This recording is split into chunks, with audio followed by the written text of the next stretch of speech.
야곱, 이스라엘, 하나님이 자기 백성을 부르십니다. 그리고 말씀하십니다. 너는 두려워하지 말라. 하나님의 말씀을 미루어 볼 때 이 말씀을 듣고 있는 자들은 두려움 중에 있는 것 같습니다. 남유다는 바벨론의 느부갓네살 왕의 손에 멸망했고 예루살렘 성은 회파됐습니다. 성전은 불탔습니다. 그리고 예루살렘에 거주하던 지도층과 주민들이 바벨론 포로로 끌려왔습니다. 포로된 자들이 경험했을 삶이 어렴풋 느껴지지만 본문 말씀에는 이들이 두려워할 만한 구체적인 상황이 나타나지 않습니다. 하나님은 무엇을 두려워하지 말라고 하시는 것일까요? 어떤 상황이 일어나지 않았지만 예루살렘이 멸망하고 성전이 파괴된 후 점령국에서 포로 생활을 하면서 그들의 몸과 마음은 어느덧 두려움에 젖어들었을지도 모릅니다. 아무래도 몸을 사리면서 살아야 했을 것입니다. 여느 누구와 다름없이 지내다가도 포로 신분으로 인해 어떤 위협이 엄습할 때, 그런 순간들이 일어날 때 이들은 순식간에 두려움에 사로잡혀 움츠러들었을 것입니다. 불안한 신분에 대한 두려움, 그것이 있었을 것입니다. 그리고 하나님을 향한 믿음, 신앙을 잃을까 두려웠을 것입니다. 고대의 신앙은 삶과 밀접한 관계가 있습니다. 바벨론의 신은 마르둑이라고 하는데요. 이 마르둑은 고대로부터 메소포타미아 지방에 오래도록 신으로 자리 잡았습니다. 그래서 바벨론 종교는 삶에 아주 깊게 뿌리 내리고 있었습니다.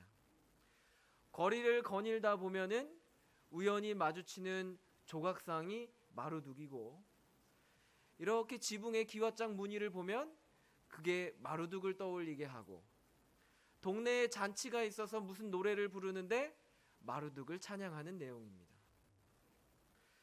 불안한 신분에서 비롯된 두려움, 신앙을 상실하게 되는 그런 많은 상황들이 주는 두려움, 그 외에도 다양한 두려움들이 그들에게 있었을 것입니다. 그래서 누군가는 두려움을 극복하지 못하고 신분으로부터 안정을 얻고자 바벨론 사람들과 혼인을 했습니다. 그리고 또 어떤 사람들은 바벨론의 신앙과 삶을 아주 적극적으로 받아들였습니다. 주눅이 든 자녀가 기가 살아날 때가 언제입니까? 부모가 든든히 옆에 서 있을 때입니다. 부모가 옆에 있으면 자녀가 큰 소리를 낼 수 있습니다. 그런데 바벨론 포로 생활을 하던 이 사람들은 하나님과 관계가 단절됐습니다. 이들은 성전이 불타는 모습을 봤습니다. 영원하리라 믿었던 예루살렘 성이 무너지는 모습을 봤습니다. 이들은 하나님이 우리에게서 떠났다고 그렇게 생각했습니다. 그리고 하나님 없는 이스라엘은 마치 부모 없는 고아와 같이 바벨론에 그렇게 덩그러니 남게 된 것입니다. 부모가 가장 견디기 힘든 일 중 하나는 자녀가 위축된 모습입니다. 자녀에게 조그만한 그늘이 보여도 부모는 그것을 단번에 알아챕니다. 그리고 그때로부터 어떻게 하면 내 자녀에게서 이 그늘을 걷어낼 수 있을까 하고 고민하기를 시작합니다. 어떻게 해서든 자녀의 그늘을 벗겨내려고 부모는 애를 씁니다. 부모는 자녀의 그늘진 모습을 견딜 수가 없습니다. 이스라엘을 자녀 삼으신 하나님은 그들의 그늘을 보셨습니다. 두려움 속에서 사는 모습을 보셨습니다. 그리고 견디지 못하셨습니다. 어떻게 해서든 그들의 삶에 다시금 볕이 들게 하시려고 애쓰셨습니다. 그래서 하나님이 오셔서 이스라엘에게 말씀하십니다. 43장 1절 말씀입니다. 함께 읽겠습니다. 야곱아, 너를 창조하신 여호와께서 지금 말씀하시느니라. 이스라엘아, 너를 지으신 이가 말씀하시느니라. 너는 두려워하지 말라. 네, 여기까지만 읽겠습니다. 그리고 하나님은 계속해서 두려워하지 않아도 되는 이유를 말씀하십니다. 첫 번째 이유는 내가 너를 구속하였고입니다. 하나님은 이스라엘을 구속하셨습니다. 더 정확한 표현은 속량입니다. 이스라엘은 하나님을 버리고 우상을 숭배했습니다. 그 죄로 인해 그들은 멸망했고 이렇게 바벨론의 포로가 된 것입니다. 그러나 이제 그 죄로 인한 형벌이 끝났습니다. 하나님께서 그들의 죄과를 도말하셨습니다. 둘째로 내가 너를 지명하여 불렀나니 너는 내 것이라 말씀하십니다. 그들은 하나님의 이름으로 불리는 자들입니다. 그들은 하나님의 것입니다. 이스라엘, 하나님과 겨루다, 하나님과 겨루어 이기다. 이 이름은 하나님께서 야곱과 그의 자손들에게 주신, 하나님이 주신 이름입니다. 천년의 기간 동안 하나님은 이 이름을 허락하시고, 하나님은 이스라엘의 하나님이셨고 이스라엘은 하나님의 백성이었습니다. 이스라엘은 그 관계가 끝났다고 생각을 했는데 하나님과의 관계는 여전히 유효한 것입니다. 하나님은 이스라엘을 고아와 같이 두지 않으셨습니다. 여전히 하나님은 이스라엘의 하나님이십니다. 게다가 죄과도 모두 사라졌습니다. 그러니 이제 두려워하지 않아도 되는 것입니다. 또 하나님은 물과 불의 위협이 이스라엘을 해하지 못할 것이라 말씀하십니다. 43장 2절 말씀입니다. 함께 읽어보겠습니다. 내가 물 가운데로 지날 때에 내가 너와 함께 할 것이라. 강을 건널 때에 물이 너를 침몰하지 못할 것이며 내가 불 가운데로 지날 때에 타지도 아니할 것이요 불꽃이 너를 사르지도 못하리니. 아멘. 이스라엘은 물과 불의 위협을 감수해야만 하는 그런 상황에 있습니다. 그러나 이스라엘이 물과 불의 위협으로 두려움을 느낄 때 하나님은 그것들이 이스라엘을 해하지 못할 것이라고 말씀하십니다. 왜냐하면 하나님께서 이스라엘을 보배롭고 존귀하게 여기시기 때문입니다. 하나님께서 이스라엘을 사랑하시기 때문입니다. 4절을 함께 고백해 보겠습니다. 함께 읽겠습니다.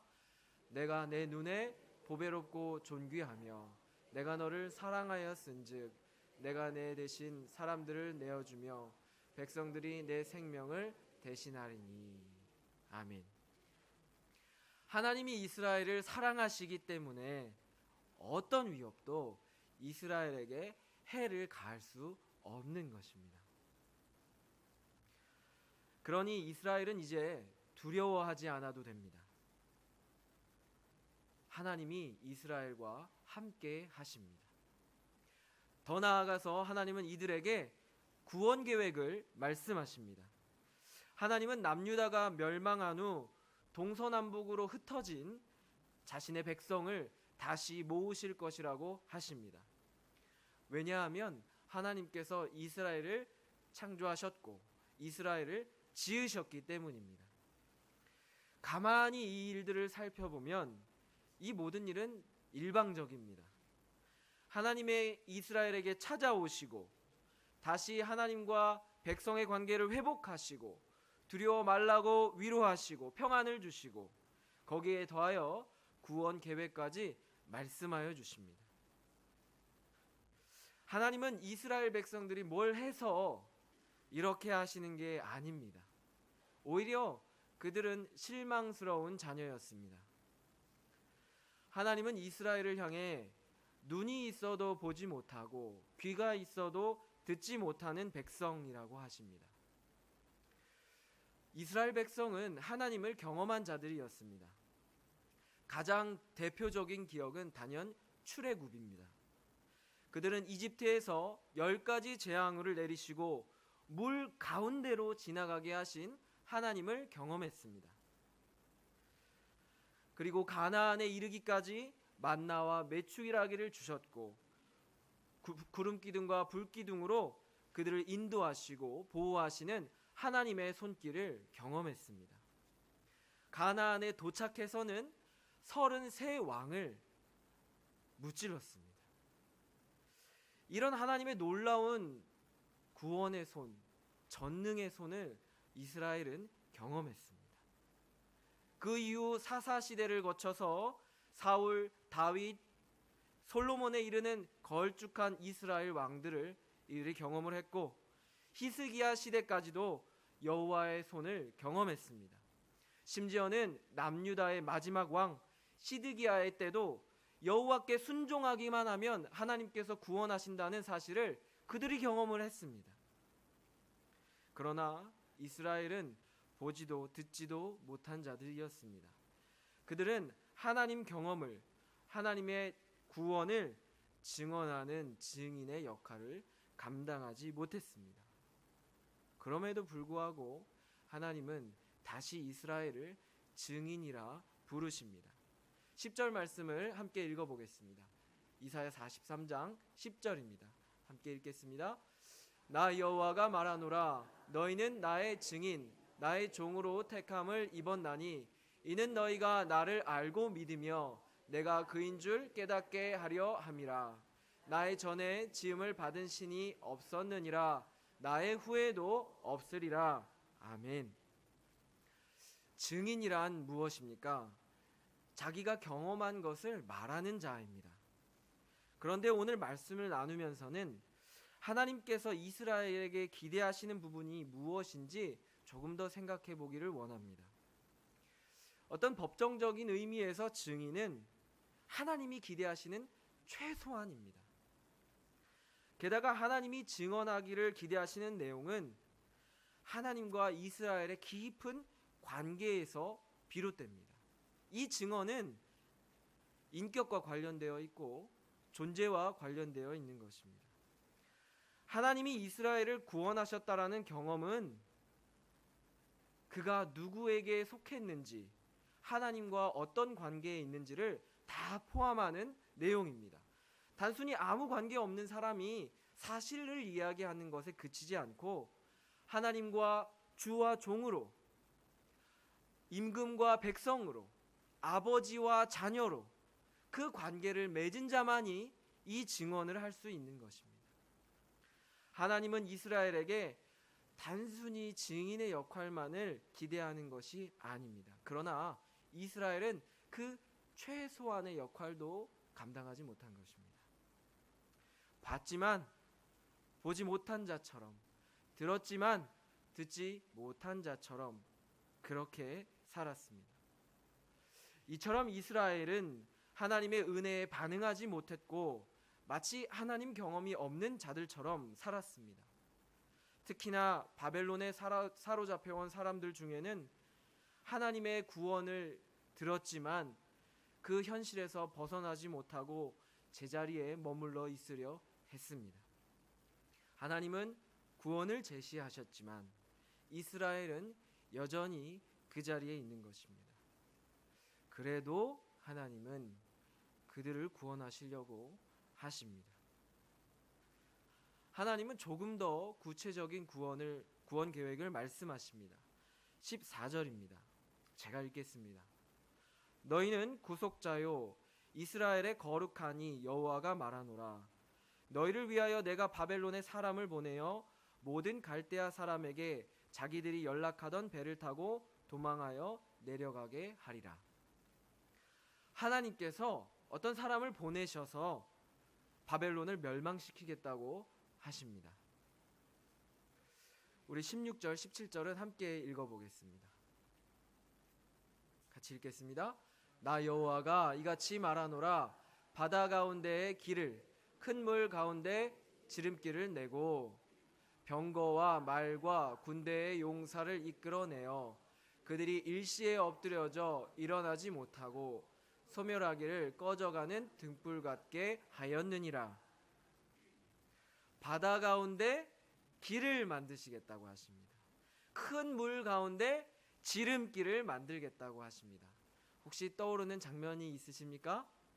네, 출애굽 이야기가, 홍해 이야기가 떠오릅니다. 이 일은 옛 일을 떠올리게 합니다. 하지만 이 일은 새 일입니다.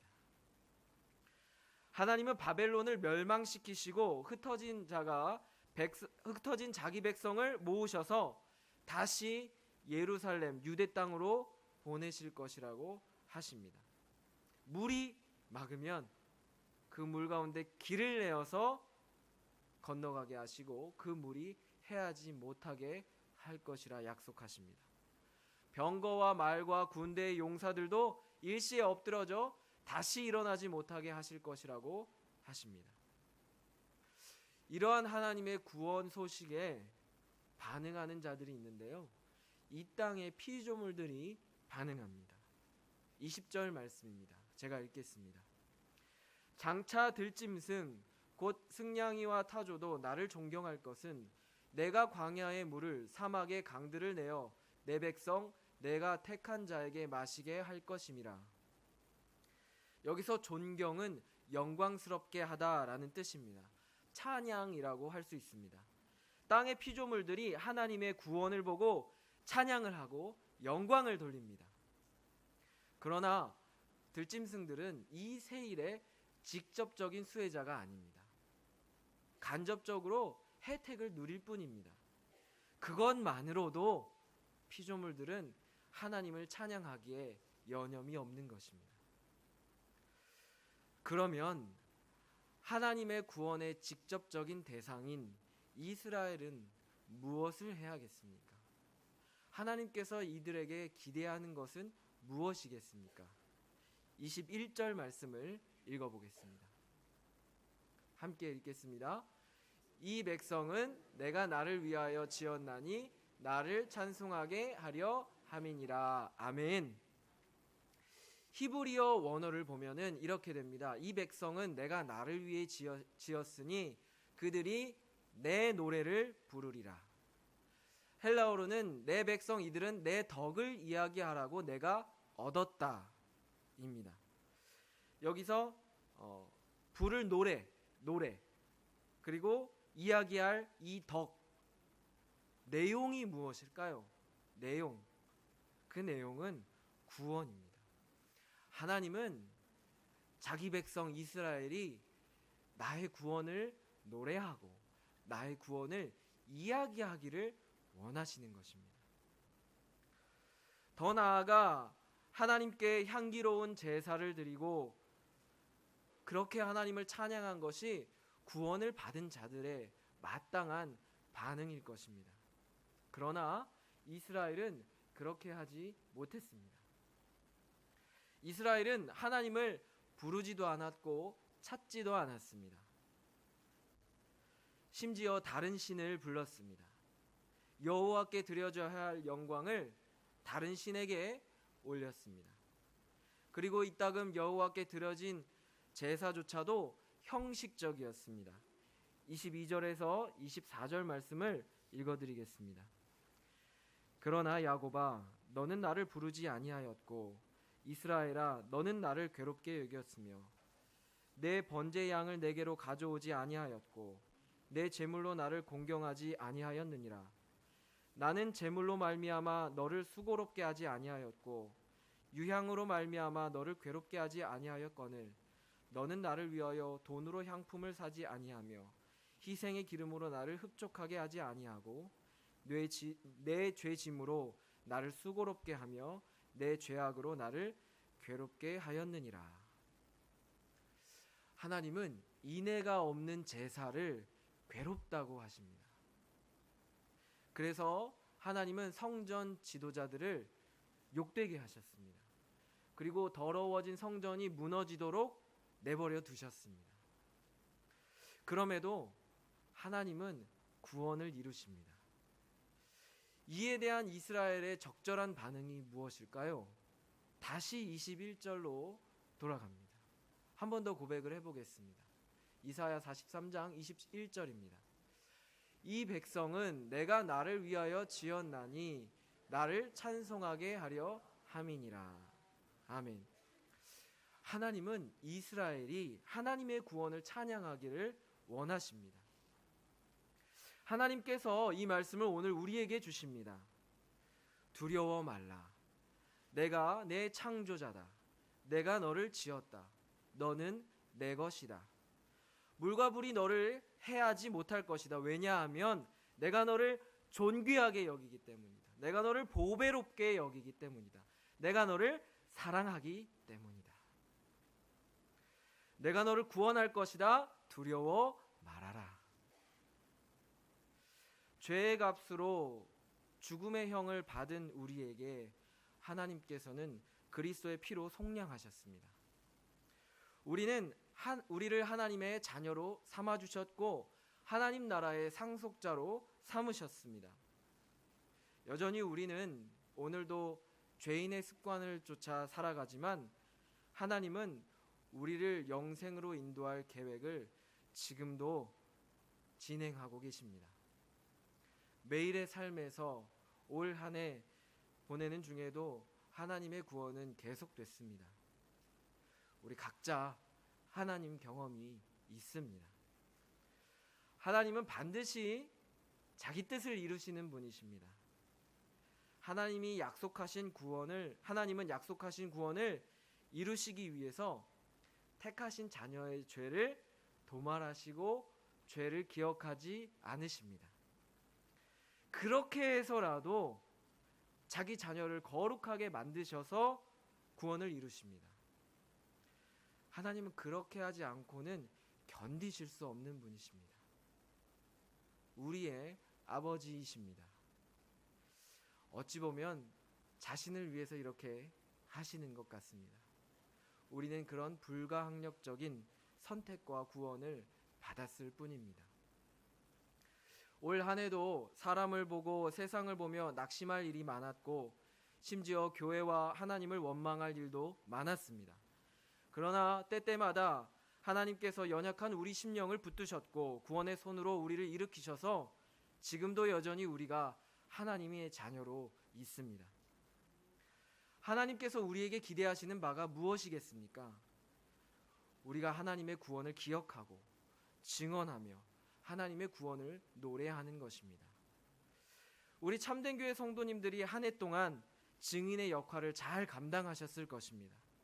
우리가 한 해 동안 이 예배의 자리를 잘 지켰고 찬양을 열심히 했습니다. 하나님의 구원을 노래했고 성도 간의 교제 중에 많은 간증을 하셨을 것입니다. 혹시 못다한 증언이 있으십니까? 마저 부르지 못한 구원의 노래가 있으십니까? 아직 올해가 가지 않았습니다. 대림절 두 번째 주를 아주 적절하게 보낼 방법이 있습니다. 연말을 보내며 지인과 또 가족 간의 모임이 있으실 텐데 그럴 때 우리에게 베푸신 구원을 이야기하시기 바랍니다. 어린 자녀들에게 예수 그리스도의 구원 이야기를 들려주십시오. 장성한 자녀들에게 올해 성도님들께서 경험한 하나님 구원을 이야기해 주십시오. 믿지 않는 자들에게 위기 속에서 내가 어떻게 두려움 없이 살 수 있었는지 그 이유를 설명해 주십시오. 그들이 옛 세상을 박차고 나와서 하나님이 부르시는 새 세상으로 나올 것입니다.